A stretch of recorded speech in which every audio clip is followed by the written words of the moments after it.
everyone tonight. I'm glad you all could come out to our middle of the week service and Bible study. Hopefully you've had a good week so far, and hopefully the pollen isn't giving you that hard of a time. I tell you what, if it isn't a mess in the yard, it's I was thinking, man, I've not been sleeping well. I said, this pollen's been giving me a bad time. I was out of Zyrtec for a couple of days, so I finally got my Zyrtec back. And then I looked at my little sleep app, and I've been sleeping better than I ever have been sleeping. I'm thinking, what in the world? Somebody needs to tell me I'm sleeping good, because I feel like I'm tossing and turning half the night. But when I look at my sleep app, I'm sleeping like 6.5 hours in the middle of the night, just peaceful sleep. But I have like a little bit of restlessness the first like 30 minutes and a little bit of restlessness the last 30 minutes. But the whole time in the middle, I'm out. But I guess the only thing I remember is the first and the last. So I guess that's just the way it is with us people. We only remember the first and the last stuff, the beginning and the end. Hopefully that's not been the case with this Bible study. Hopefully you've not heard just the beginning or just the end and you've forgotten all the rest. Hopefully we've tried to build along the way and remind you of things as we come across things.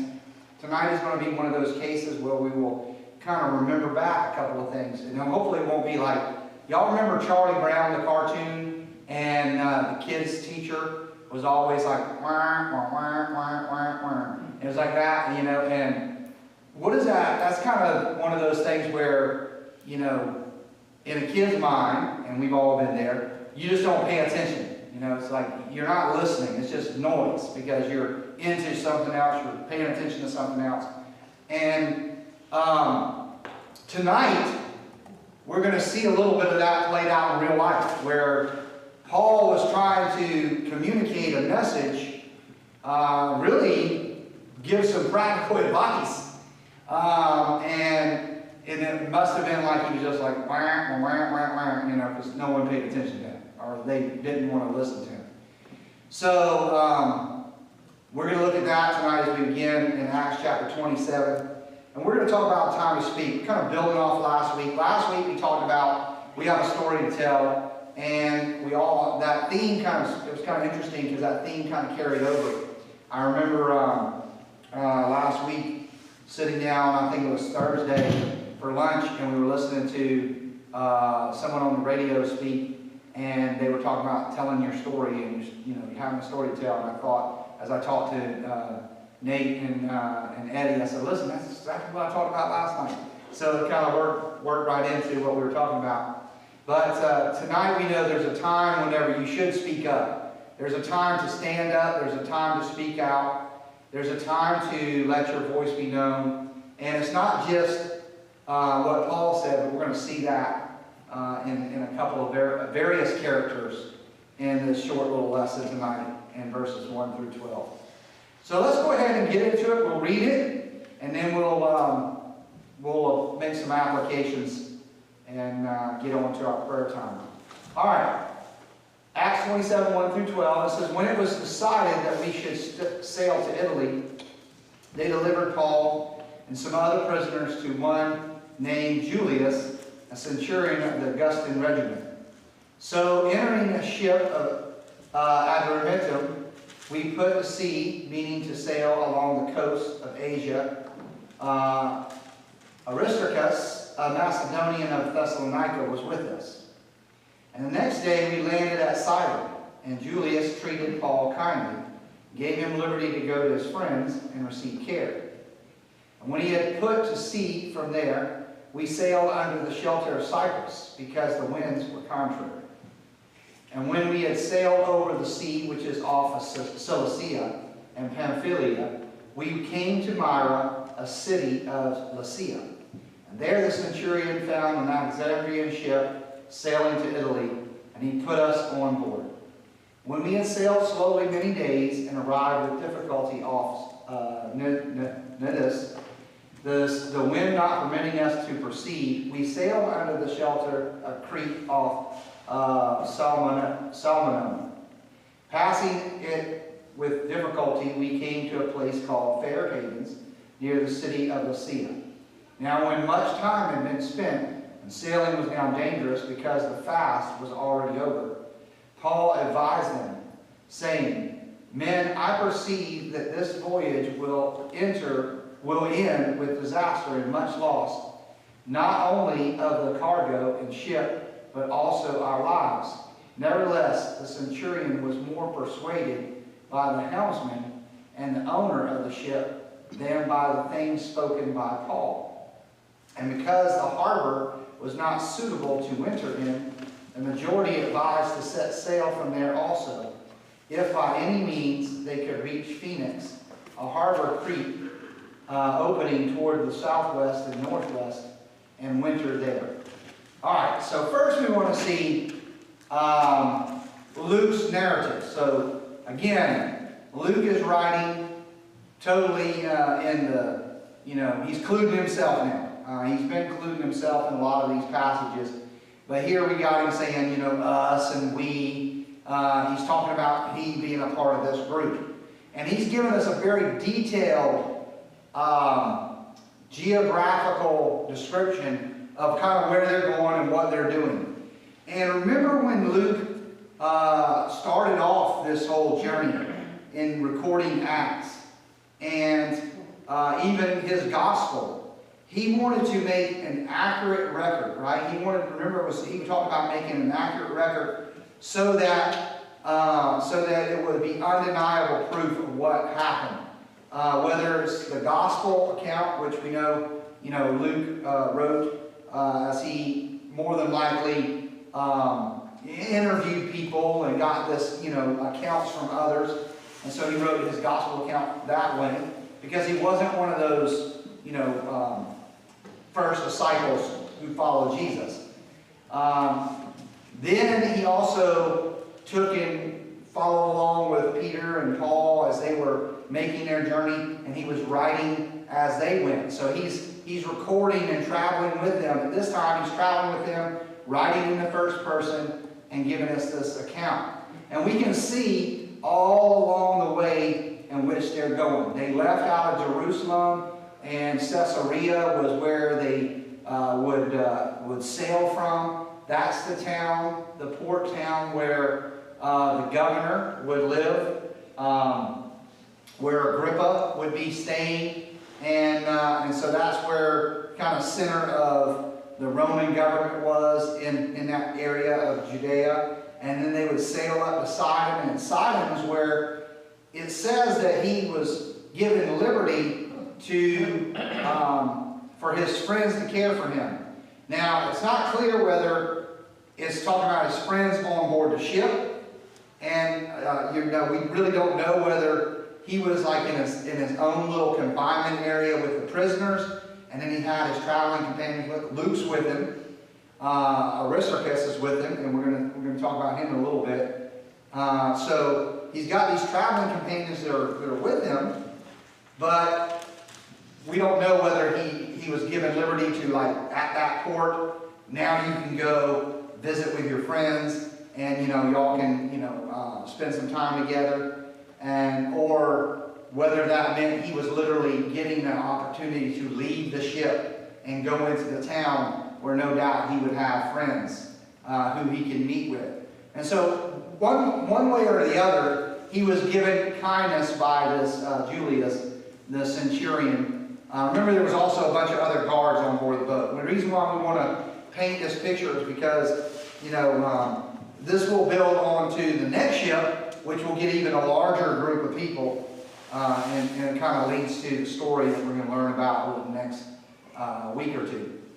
And then they set sail from Sidon, and you can see how they're sticking close to, like, the land.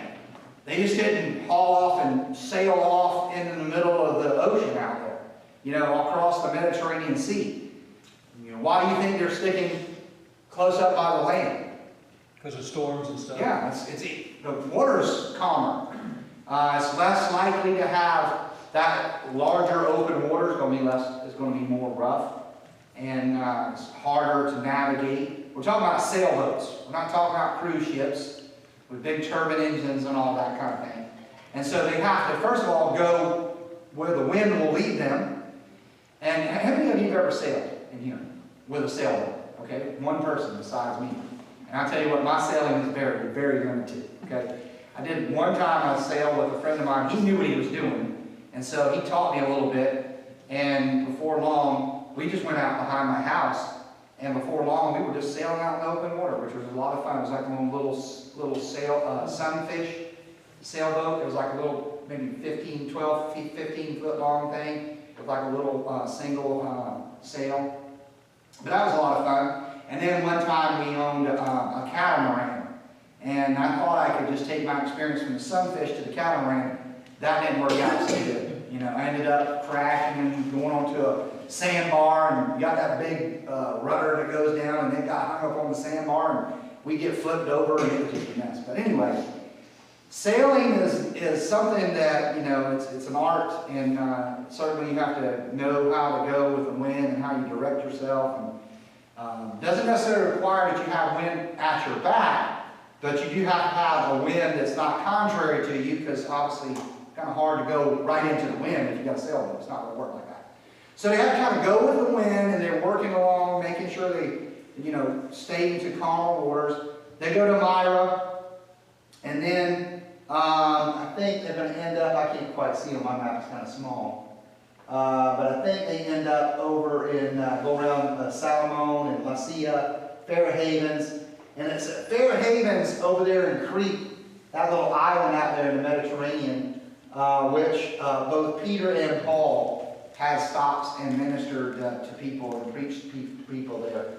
They, from that point, is where they're going to get on a bigger ship. It's a bigger boat. Because, again, it makes sense. They're fixing to go over bigger water. If you're going over bigger water, you want a bigger vessel, a bigger ship. It's going to have more cargo. It's going to have more people. All those are valid points. Luke is telling us all this, and it's interesting that he gives us this, because this is, again, goes to his purpose in writing, which was to make a proof. He wants to prove this as an accurate record, this all did happen. And this is given some geographical support to that. And then he gives us kind of historical data, as he includes in the narrative the argument over whether they should go forward and sail. Now, there was an issue with wanting to head out and sail from here, because he references something called the fast, which is basically a Jewish holiday, which is talking about, it represents the time of year, which is the fall of the year. So it's late October, and it's early November, it's in that area. And from what historians tell us, the Mediterranean Sea is difficult to navigate during the months of October, during the month of October.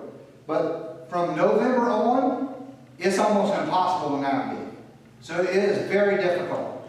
And so that's interesting to know too, that Luke would include this. He's given us some time frames, some date data. So he's letting us know this is when it occurred in that time frame of the seasons, so that you can kind of go back and you can trace out things that happened along the way. Luke includes those, not by accident, but on purpose, so that we can see, you know, exactly what, you know, this accurate record of the Acts of the Apostles.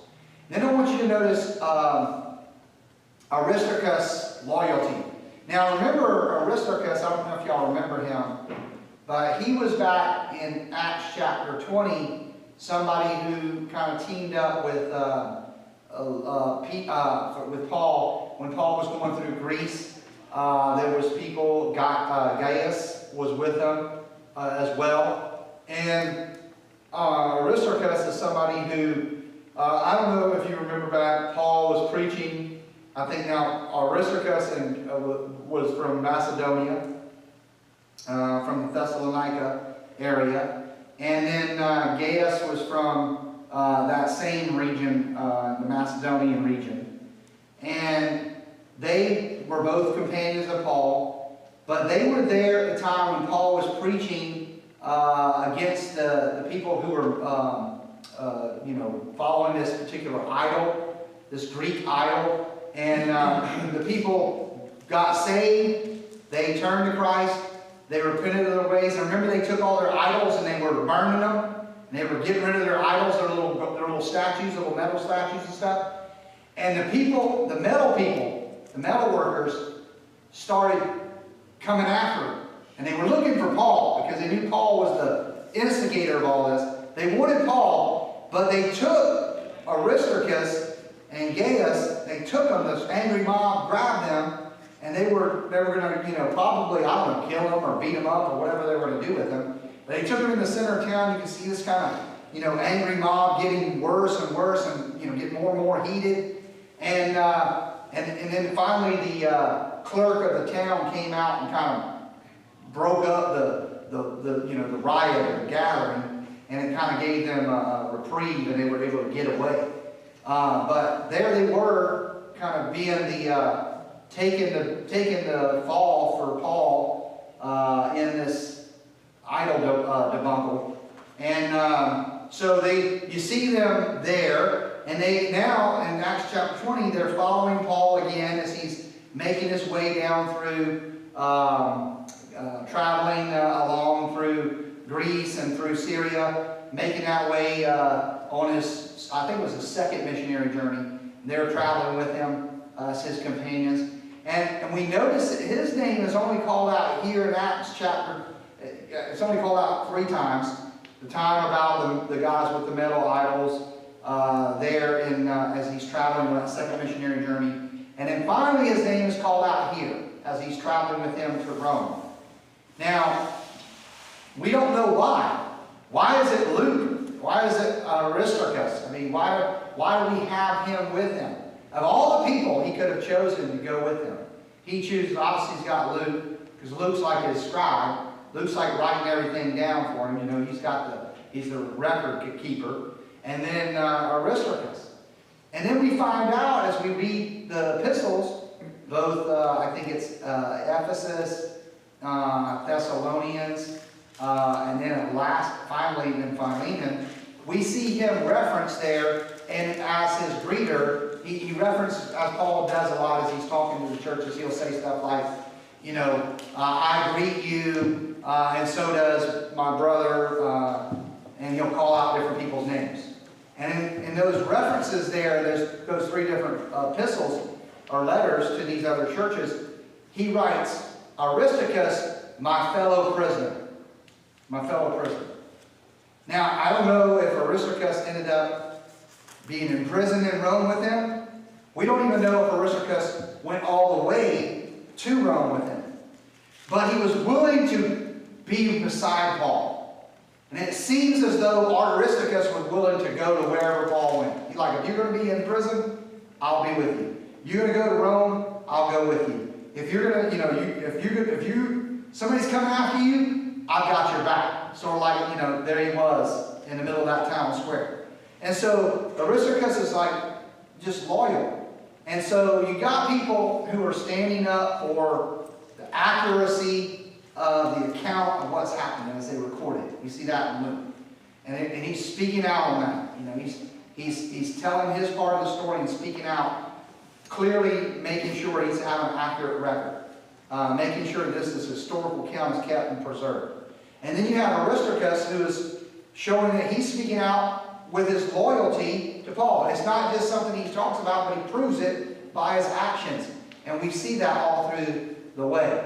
And then we see Paul's boldness, as Paul speaks up. Notice that Paul speaks up about the trip. He's telling him, he goes to the commander, the centurion, Julius, who is kind of over all the prisoners. And he says, listen, I understand you want to get to Rome, and you want to get there as fast as you can. Whatever reason, Julius wanted to get there. Maybe he just did, as fast as he could get these prisoners out of his, custody and out of his control. You know how that is.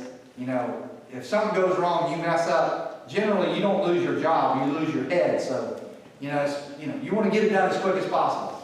And so they're wanting to get this over with. And Paul says, listen, we're going to face some rough waters and rough seas. Now, Paul is telling them, if we go, more than likely, we're going to lose the ship, we're going to lose the cargo, and we may lose our lives. He's given them these warnings. Now, some people say Paul had this prophetic kind of insight, that God had maybe spoken to Paul or given him some discernment, some kind of spiritual insight into what was going on, and that he was warning them based upon that prophetic insight.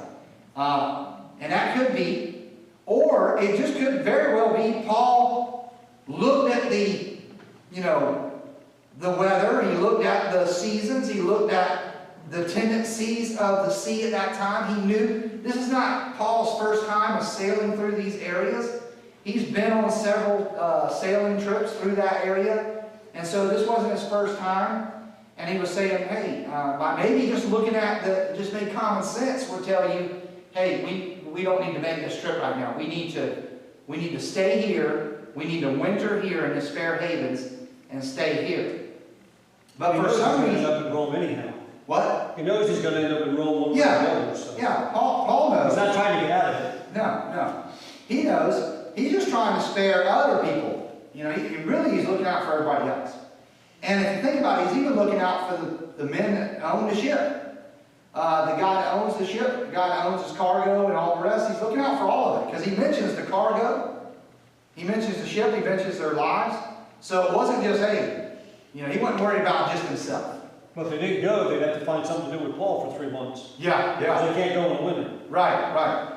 So there was a lot of issues with not going. And when all that was weighed out, and mostly it was the guy that owned the ship, who was in control of the ship, said, hey, we need to press on, we can do this. Kind of remind you of that. The captain of the Titanic said, oh, nothing will stop this. Nothing's going to stop this voyage. No matter the warnings, no matter the dangers that might alert beneath the sea, no, we're going to go and make this journey.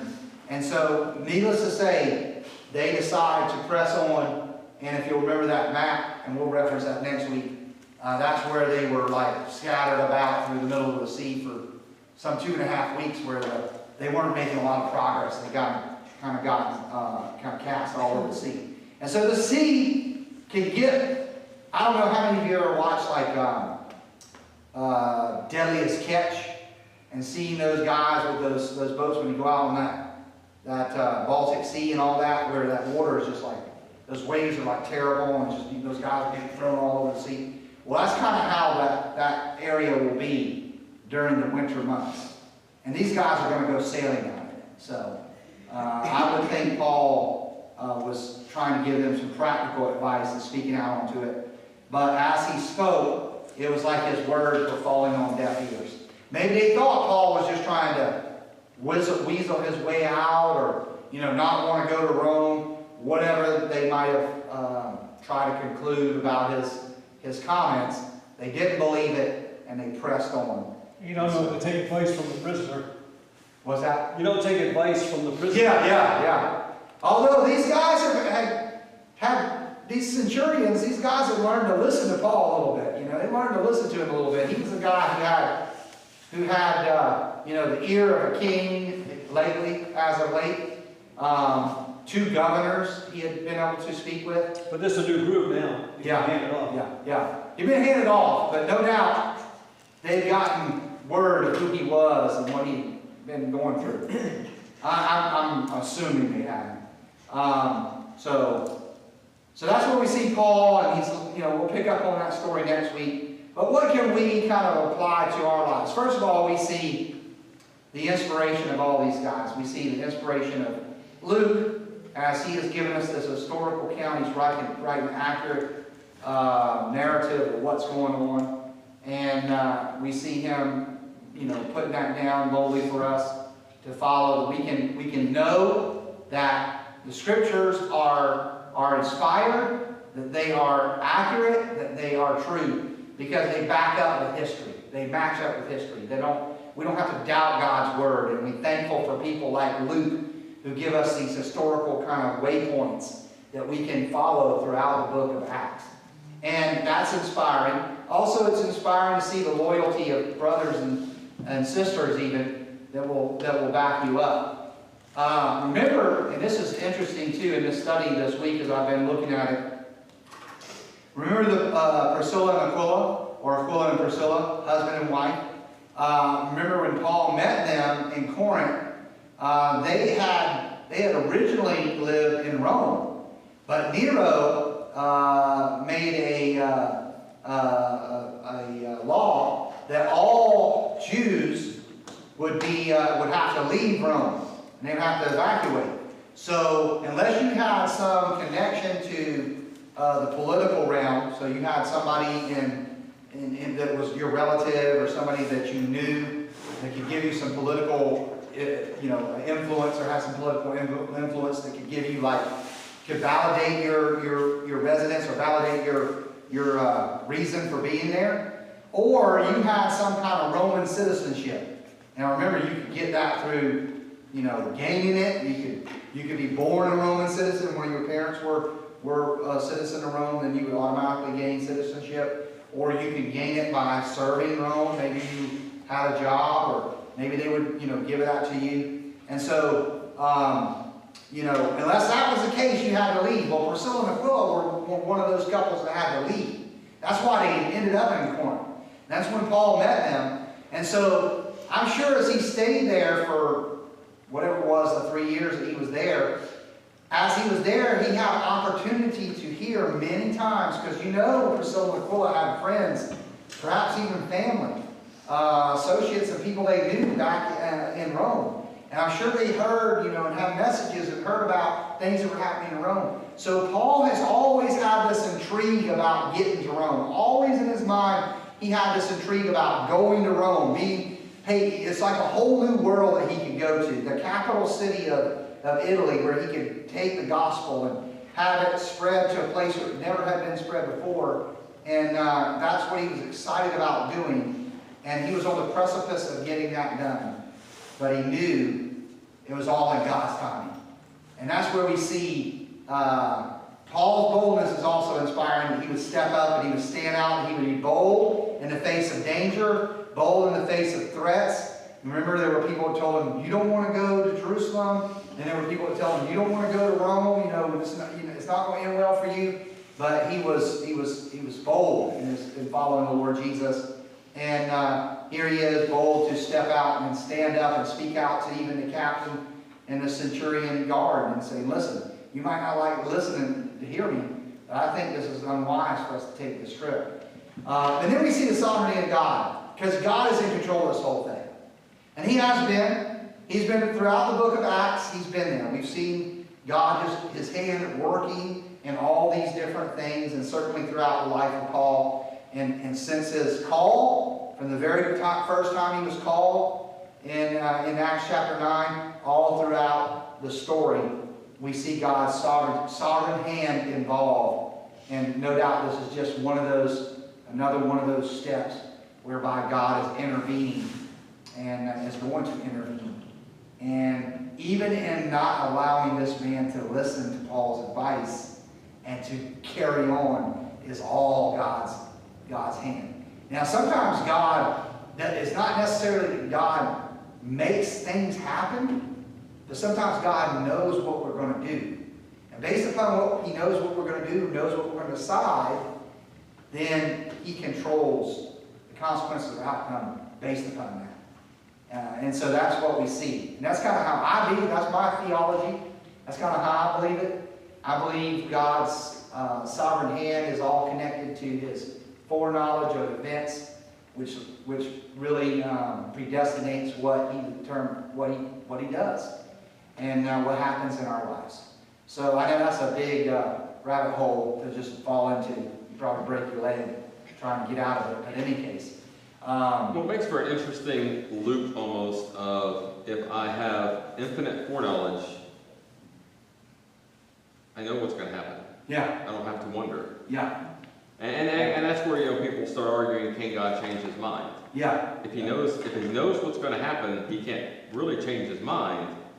He changes his mind according to how we see it. Right. You know? Right. Because that's how we see it change his mind. We can't see it like God does. So a lot of what we understand about God is from our perspective. Right. The Bible wasn't written for God to understand himself Right. or us. That's It was right. written for us to understand God. That's right. Just like, even when, heaven's described, or objects in the sky are described, that, especially as John has a vision of something he's never seen before.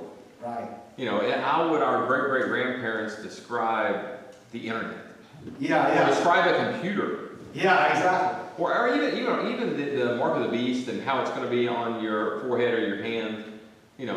All the old movies portray it as literally like tattooed in or something. But, Yeah. I mean, if you watched me do this, playing with my watch, now it Yeah. still could be a chip in bed because that's all going on. Or you see me do a retina scan. Right. Right.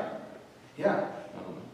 It is amazing how our understanding is based upon just various dispensations of time, where we live, where we dwell, and as people who are really learning who God is throughout our lifetime. I don't think we fully understand or will ever know who God is or all of God until we get to heaven. It's just a constant learning process. That's why we can read the Bible over and over and over and over again from cover to cover, and we still, every time we do it, we get something more God is revealing You more. may get a new application for the same truth that's been there, since it was written. I remember sitting in church in revivals, and the preacher would talk about the witnesses in the street. The whole world will see.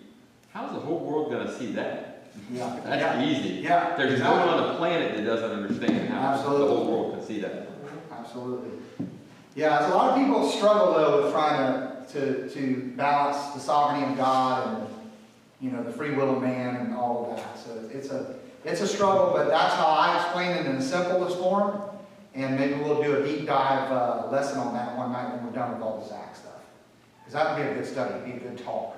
Might have to go more than one night. And there's, I bet, at least 3 or 4 beliefs within how that works in this room, Oh yeah, and none of us are wrong. right. Or right, possibly. It's because God didn't tell us everything. Right. Yeah, I've heard a lot of people explain it, and it's very. Every time you do it, it can make you think. Mhm. Well, that could be true, or then you think of it another. Oh, that could be true. Right. So, all right, well, we're going to go to our prayer time now and take some prayer requests. If you have a prayer request you'd like to share with us, you can leave it. Those of you who are online, you can leave it on our prayer page or go or in the comment section there below the video, and we will pray for you. Just ask us to pray for you. Mention your name. Let us know who you are and what's going on if you want to, or just say, hey, pray for me, and we'll pray for you tonight. Otherwise, if you have something more detailed, you can leave it on our prayer page on our website, and we will certainly be praying for that together with you. Until the next time, though, we hope to see you very soon in service. The next time we have service, which is Sunday morning at 10 a.m., and hopefully you can join us for that for our small group Bible studies, and then again at 11. God bless you. See you again soon.